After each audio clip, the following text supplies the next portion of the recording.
How has Indian culture and tradition influenced your musical style choices? The reason that I asked this question is because I noticed that your music mein there are all sorts of like influences of like Western and Indian. So it's kind of like a fusion of the two. See, I'm born here. Indian music has been all around me all the time. Before I started listening to music, when I was not listening to music, I was playing around.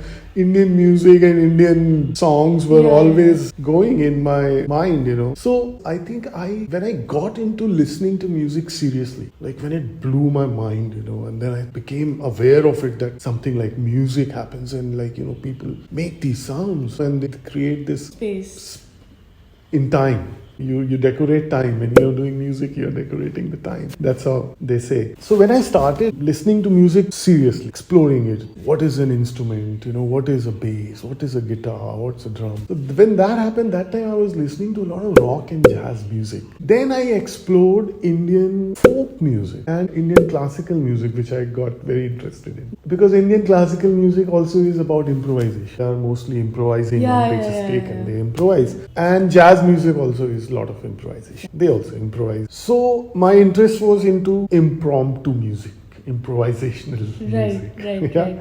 Making something out of nothing. Yeah, you're jamming, because that's when I think the genius of musician comes out. Who they are as a musician is what comes out when improv. When you forget that you're playing an instrument and you become the instrument. You found like similarities between the two. That was like the one thing that really moved you as a musician. Yeah, there are a lot of similarities in Indian classical and jazz, and they are very diverse also. Music, it's a common language. That's how a lot of Indian classical music, all the Indian classical players are traveling all over the world and they are playing and they are welcomed and they are loved,